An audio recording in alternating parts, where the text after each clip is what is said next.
Hi, this is Gays Planet, the podcast where two boyfriends kiki about all things K-pop. I'm Miles. I'm Andy. And the format you know and love is back. This is your monthly recap of K-pop. What month? I don't know. But there's so much K-pop coming out right now. It's 1 week, you think you've heard the best song ever, and then you're just whapped in the head with something else. It's just like pussy pop o'clock. We can't talk about everything, but we have a Gay Watch. Brand new movie out on the scene. Brand new movie for Gay Watch. We're going to talk about 2 debuts. That's what we call debuts, but they're gay. And then we're going to go to Comeback Corner, and then we basically don't have time for anything else. So let's go.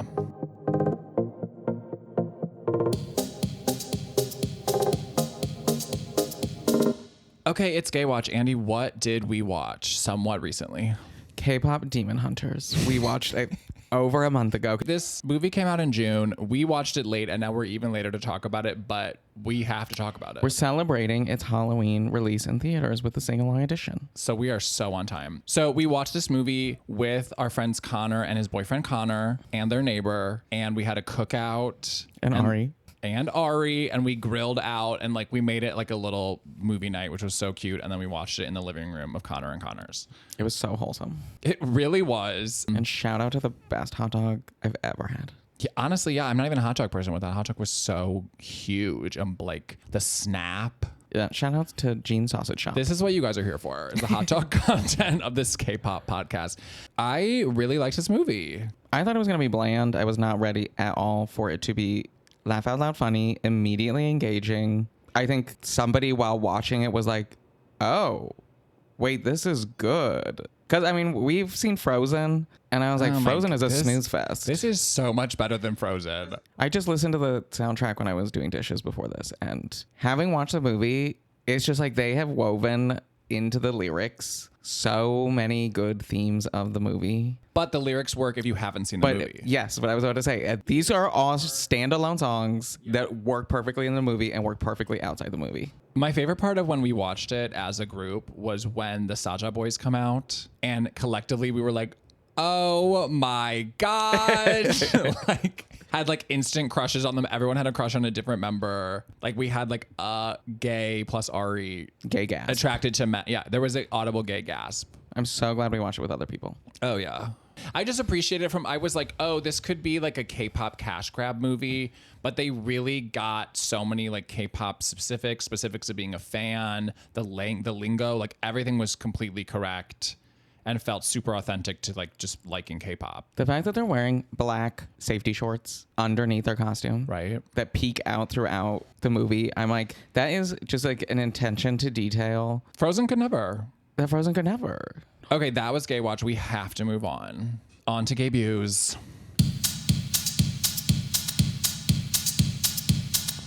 Okay, recently we saw the very successful debut of IDID, which is Starship's new boy group. We talked a little bit on this podcast in the past about Debut's Plan, which was their like pre-debut YouTube show. It's all on YouTube, but they're here. Between then and now, they kicked out that one member that everyone thought should not be in the group.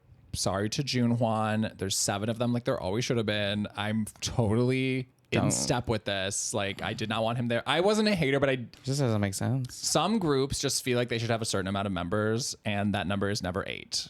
I just think 8 is the worst number for a group, and this group feels like a 7. It doesn't feel like there's fat to cut anymore. But their debut song is 제멋대로 okay, I'm gonna say this in Korean. Because it doesn't have an English title. 제멋대로 찬란하게 is their Korean title. I mean, that just flows off the tongue like butter.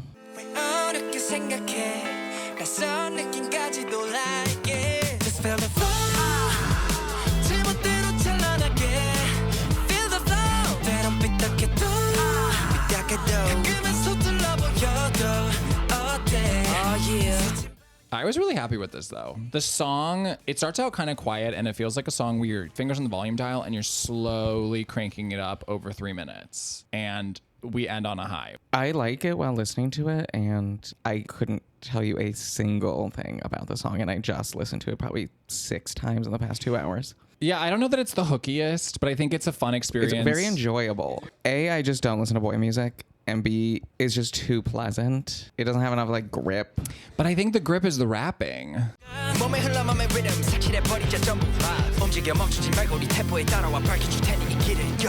I think that's part of how it like ratchets up the speed and the excitement. Samin's rapping. Oh, the other guy with the long hair is rapping. The whole song is like a ping pong effect. So Okay, here's a real question from any debut and we watch the show.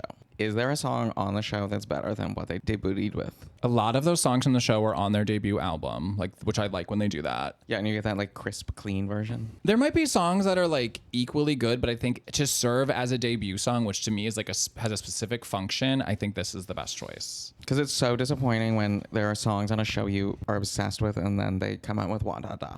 Or they come out with IZNA by IZNA and they had Fake It in the show. Or I Will Always Love You.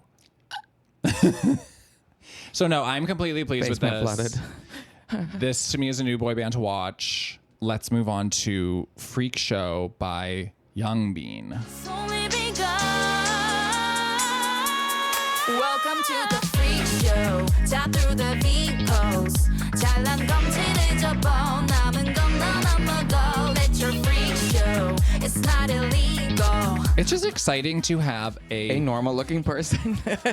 and yes, and a female soloist that's not from anything. I mean, I know this is all from a show called The Entertainer, which I do want to watch, but she's not a soloist from a group. She's just debuting as a soloist, which I feel like is really rare. I thought she's going to be in a group. She is, but she's not in the group yet. I'm just saying like this, her debut is as a soloist. Okay, yeah.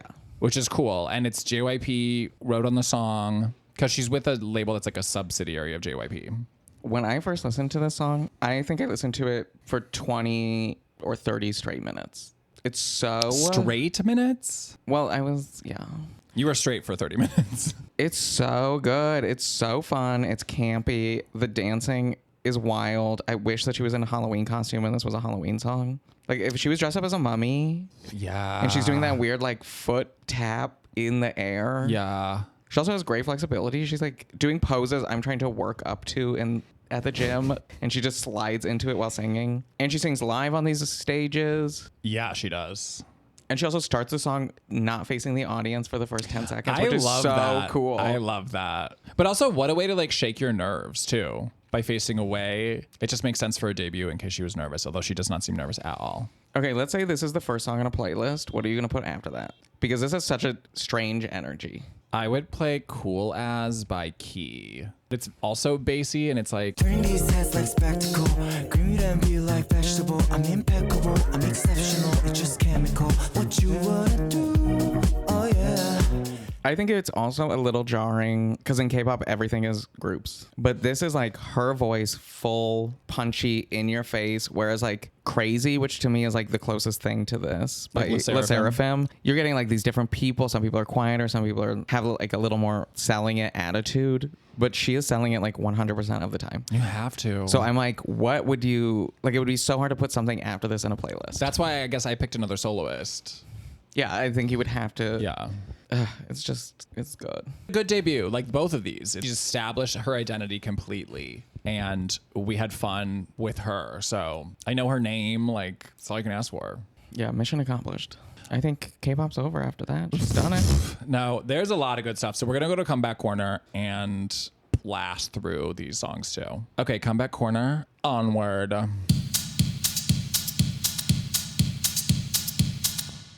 Okay, IZNA came back and they are officially, I think, feel like in our favorite list now. Definitely, but I loved Sign and I loved Beep. No, I loved all of it, but now it's like Honestly, the only thing I don't care about is the song IZNA. no. But I don't even hate it. To me, like now they have enough hits and everything on this album is good that it's like they've hit critical mass, and I'm like, okay, I can't deny it anymore. Like they're in our favorites. I am worried for their fandom. Like the fandom doesn't have a sound that they have rallied around. People want I Will Always Love You from the show, or they want IZNA, which is just Blackpink, but the file was corrupted. Yeah, being their debut song. IZNA. Or they want this, like, I would almost say cool version of Islet, because Beep and Sign are both like a little chirpy, but these are like much more cool girls. Yeah, cool chirp. It's like they're the high schoolers and Islet is the middle schoolers. I think it's because they have Teddy writing songs for them, who wrote for Blackpink and 2NE1. And then they also have VVN trying to put her stamp which is very Her different. amazing stamp that needs to be. Yeah, honestly, just give her the fucking group. I had an interesting trajectory with this song. I mean, similar to what we're talking about. Mamma Mia was the title track, and I was like, ugh. But Super Crush on the album is the song. But then over the course of weeks, something about Mamma Mia started choking me. It's been stuck in my head since I heard it the first time. Oh, Mamma Mia, this is Mamma Mia. All over Mia. It is not time on the dia. I 1, 2, 3 and then we are. I had 둘 셋 하면 posing 모습 바비야. 아까 썼던 옷은 날개 바로 bring out. 날아가는 높이도 저저비야. Mamma Mia. It's almost a novelty track. And I like love that about it. It's just like so bizarre, but it's so catchy. People constantly complain about Teddy reheating his nachos. But I kind of think that he just made a new plate of nachos. And that's what Mamma Mia is, because it's a full song. It's not that repetitive. There's a dance break. I was listening to it in prep for this. I was listening to it and then Burning Up by Meow, which is their follow-up to Hands Up. Yeah, Meow is currently promoting Burning Up. And Mamma Mia, we were like, could this have been a Meow song? Yeah, I thought Mamma Mia was probably meant for Meow to follow up Hands Up. And I was like, Burning Up, that's the reheated nachos, but we have fresh nachos. The pico de gallo has not yet soaked into the nacho. Yeah, so I think Mamma Mia definitely is a generic song, but it's great. The choreography is fantastic. I think that helps. I also think it helps that the voices of the girls are super distinct. Like, you know who is singing at all times. The only thing this song is missing for me is right before they go to the breakdown at the end and they go, Mamma Mia. And then it goes into the breakdown thing. You need them to go, ow. No, I need them to go, brah. I need the brah from 21's Oh, yeah. Nigga Chael Chalaga. Somebody just put that in somehow. Can we just put that in? Okay, let's... Do you have anything more to say? Oh, that whole album is great. It's probably the album of the year. Every single one of those could stand as a single. Yeah, great album. Speaking of great album, but one that I have not listened to, NMIXX. People are calling this like one of the greatest K-pop albums. But we want to talk about Blue Valentine, the single off the album. If this love is over, 다시 뛰어들어나. 이 사랑은 colder. I keep the fire lit in mine. You always be my blue Valentine. I wanted to talk about this because people are calling this NMIXX's best song. Andy, do you agree? No. No. Not even top 3 for me. It's perfectly fine. I mean, they can't all be bangers. Well, what I think is happening is that there is a part of this that is a banger. If you just took the chorus hook and the outro alone, I think you can make an argument that this is their best hook from a title track. Is the hook being the blue? Yeah, and the like the electro like bass line that gives it tons of energy. What I think happened here is kind of what happened with their debut, in that OO has that amazing like superhero part, Which is on this album. which is on this Funny album enough. as a full song. But then they like complicate it. And to me, that's what this is. Like they have this amazing hook, amazing outro, but then they complicate it and they throw in all this other stuff. And like parts are cool, like the speed up and the slow down. But I'm like, if they had just built like a straightforward, energetic pop song around the hook, then this could be their best song. It's a little like too melancholy, but it doesn't quite work. The like way that they're singing it and the hook doesn't work for me. Well, they're singing it with a frown. Yeah, they're singing with a frown. But they need to be singing with a smile. I want it to be like I'm on the other side of the blues, but they're singing it as in like we just broke up. But it's a bright pop song, and so like to me that mismatch is like they're singing it like they're not over it when they should be singing it like they are over it. And now they're which looking Lily back. a little bit is. Lily is singing it like she's over it, and the other two in that chorus are singing it like they're you'll always be my, and Lily's like And over you'll it- always be it. You were it. Over it, like I'm looking back. I'm and looking back. fondly now. I've processed it. Yeah, and I'm some of the happy. girls are singing it like they're in the Blue Valentine, Yeah. and some of them are like, you were my Blue Valentine. I'm assuming that they got broken up with because of, Yeah, the lyrics. People were also like amazing lyrics. I'm like, I'm kind of confused.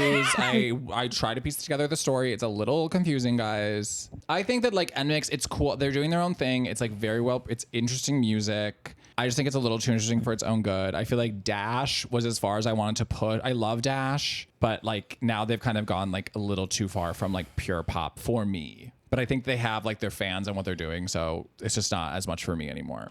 Okay, this is how I feel about NMIXX. It's what I say about Miley Cyrus in American pop. They have everything to make the greatest pop album of our lifetime, and I think we're just waiting for that to happen. Like, they've got the songwriters, they have always impeccable production, they have great singers and dancers, and we've seen bits and pieces of it, but we haven't seen it all put together. But we also haven't listened to this album, so it could be this album. No, I listened to it. The full album? Yeah, when I went on a run. Oh. Which it was the entire run. I ended on Superhero. There's like really fun songs in the middle, especially. And it will just be sad if like they don't come out with that like absolute, like if they don't come out with their Supernova. Right now it's Dash and the Dash album. To me, that's the album I own that I think is Yeah, the but I don't strongest. think Dash you would like No, I send think to your friend body that doesn't of work Dash. What I would actually probably send is like Love Me Like This. Yeah. I liked Love Me Like This, Roller Coaster Party O'Clock, that trilogy. Roller Coaster, the song I don't even like, but I think is one of the biggest K-pop earworms. I will wake up in the middle of the night and be like, roller coaster, ride, ride, ride. Okay, moving on. Okay, I just want to briefly, this is a very new song, so it hasn't like fully gestated with us yet. Kim Lip, Can You Entertain? Anyone just felt the flame 하늘이 아프게 쏟아져 시간을 멈춰 멈출 땐 슬퍼지만 just keep you all night long Hey, you wanna play? 이대로 맘을 let it flow 지금은 위험해 보이게 내가 더 단단할 수는 없어 너와 나 Oh, can you entertain? Oh my God, she's back. I didn't realize I've been holding my breath for 8 years since Eclipse, but I can finally exhale. I don't even like Eclipse. Eclipse from the NASA's Eclipse playlist Oh, I know. that had Eclipse by Kim Lip on it. I just don't think they can record her voice well. It sounds like she's singing like she took a huff of helium and But I think that's her voice. Okay, Kim Lip to me has a voice for pop music in that it's always hard for me to describe, but her voice to me sounds elastic. It kind of reminds me of like a boingy, trampolini. There's something, these types of voices I call like elastic voices, and like it just is like, it's never gonna be for opera. It's never gonna be for rock. yeah. But it's not gonna be for musical. It's for pop music, and that's Kim Lip like has that more than anybody in Luna / Artemis. And I'm just like, oh right, like she was so buried in that group. What? She sings a third of the songs. Okay, she, but still, like, it's just nice to have her But on her also, I own. think it sounds like she's just singing through this like tiny straw. And I'm putting that straw into my ear canal. Yeah, but I was like listening to it while at Trader Joe's, and I was like, maybe it's the headphones. But then I was like, wait, but I don't like Eclipse. Okay, well. So maybe I yeah. think that her voice is just too tight for me. Wow. Or maybe I just think that the production with her, the way that they're processing her vocals isn't opening it. Because I don't think the voice is bad. It just sounds so tight. I'm over here and I'm like, no notes, perfection, perfect song, perfect voice of an angel. I have voice of an angel's fart. But people like different flavors, I like this flavor. And it's like, I would listen to the song and I don't think her voice sounds bad. It just sounds tight. Yeah. And also when I was looking at the album artwork, I was like, I've never been able to pick her out. Because I think she has like a little bit of everyone in her. And I'm like, she is the Hillary Duff of K-pop. Like that, something about her is Hillary Duff vibes. Well, I was about to say, she looks like she vibe. looks like everyone put together. Yeah. Like there's nothing sharp. It's all like, you could just say like, oh, she's got Sunmi's eyes. I'm just making this up right now because I don't know what she looks like. But I'm like, it looks like she has been pasted together like a collage. And if she doesn't have blonde hair, I can't pick her out. I only do like her as a blonde. I don't like that she's like this weird cherry red hair in this. Split down the middle. Ugh. Okay, we're not going to do the closing question, but we are going to go to the end, and I am going to cue the transition music. Meow. Okay, we don't have a closing question today, but we do have an announcement. We have a fandom name. Our fandom name is K-Hole. But we're spelling that for SEO purposes with the letter K and then the word hole. And maybe a dash. You are obsessed with MX. What? Oh my God, shut up. So we just think it's funny to call you guys K-holes. I mean, obviously we don't have a real fandom or a light stick, but like, it's so gay to be like, meat stick. hey K-holes. Like it's gay and it's K-pop. And that's kind of what this podcast is. So K-pop. Okay, but all that to say, we have to end this episode. So you can always leave us a comment on Spotify or our Instagram, which is Gays Planet Pod. We're gonna go out on a song. We didn't have time to talk about this. It kind of got bumped, but Booty bumped? It kind of got booty bumped. But My First Love Song by Kickflip. We've never. That's what we're not talking about. Sorry. Gala. Sorry. What you came in. Okay, you're right. Fuck Kickflip. Okay, Gala by XG. Would you like stopped your life and like just you took an Uber to my work to come in and say Song of the Year has been released? Okay, fine. We'll do Gala by XG. I mean that like every lyric's a gem. I mean, which crew flyer than us? Riddle me that. The only L I know is the mag. What's the issue? What's the issue? Yeah, guys, look that up. Okay, we're gonna leave you on that because we don't have any more time. So we will talk to you later. Bye, boy. Bye. I could dress casually, naturally. Anything becomes a masterpiece. Look how the kicks master teeth. 7 different looks like a magazine. That means every single day becomes a fashion week. It's like art, fashionable lover. I'm like a knock cause I'm always on the cover. Hit him with the pose and a swag to official. Only Ella knows the match is the issue. Pretty girls walk like this. Pretty girls talk.